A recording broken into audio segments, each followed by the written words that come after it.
Okay, so for this example, I'm going to be making a palazzo trouser pant. And so what I'm meaning by that is I'm meaning something that comes down over the hip and immediately has flare. So palazzo trouser can have quite a lot of flare. Oh, sorry, not necessarily a wavy leg. Okay, so that's kind of the trouser that we're looking for, and I'm going to do a really simple version of it's the same technique as we use for making an A-line skirt. So what I'm going to do here is I'm going to change where the darts are. Now the darts on here, they're roughly 2 centimetre darts. That would be 4 centimetres in the real world. And what I'm going to do is I'm going to put both of the darts into one dart, and I'm going to, right, so that's, I'm going to make that just 5.5, so that would be 11 in the real world, because we're using half scale. Okay, so that's my 2 centimetre dart there. And I want to do the same on the back. So what did I say? I made it 6 and 5.5. So I'm going to put both these darts here. That fairly much doesn't matter where. I'm going to come straight up through the centre line for that one, and I'm going to, there you go. So having the same length of dart and the same depth of dart here means I should get exactly the same flare in on these trousers. So I'm going to, oh actually that's what I meant to do there, wasn't it? Oh, sorry. Keep up with my own plans here. I'm moving that onto the centre line. That was the plan. I then ignored. So these darts don't exist. These are our 2 new darts, these here. And what we're going to do is as simple as what we did with the skirt. To create the A-line, we're cutting up the centre line,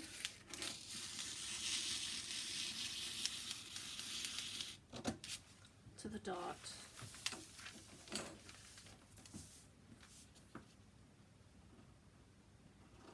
We are cutting down the dart and closing it.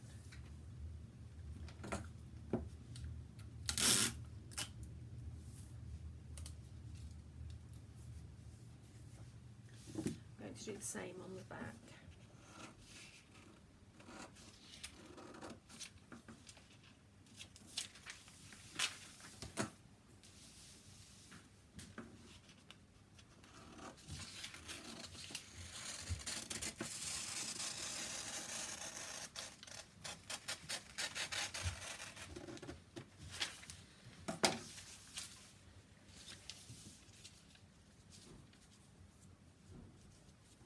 Right, I'm just going to double check this because I want to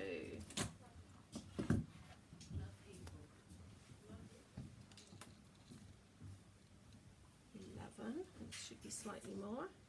It's 13. Great.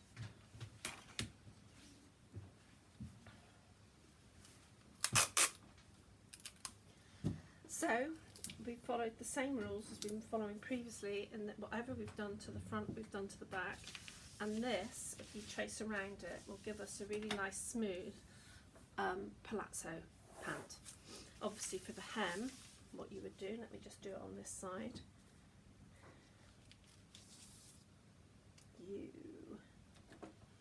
would make a nice smooth line between the two. You could then go crazier if you like, because I think there's room on the side seam to give us a little bit more. So we could say, let's give us an extra 2 centimetres from the hip line down through.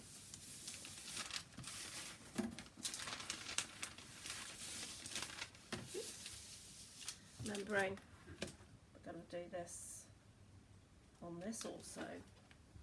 With something that is this flared, I'm now going to ignore the rule of doing the same on the inside leg. So I think sometimes when you add too much extra on an inside leg, it ends up getting a little bit difficult in the wearing.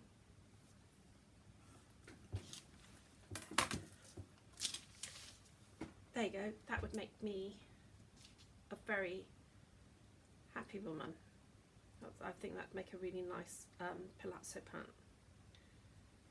If you wanted to add on to the inside, what I would recommend is, so if you do the 2 centimetres, what I would say is you don't want to run into this area too much. So I would take that, let's give ourselves a measurement. I'm going pretty much halfway between those 2 lines and drawing up. Again, I'll go to the same position on the back, the same 2 centimetres. And now we've got really quite a full pair of palazzo pants. I've asked you specifically for a palazzo pant pattern, so there you go. So you don't have to do these extras if you don't want. You can just stick with what happens when you close up the darts. That's perfectly fine for your submission. I'll want a back and a front, and I'll want it with seam allowance. You could propose also when you do your flat drawing, whether it's got a facing or it's got a waistband, whichever you prefer. But there you go, palazzo pants.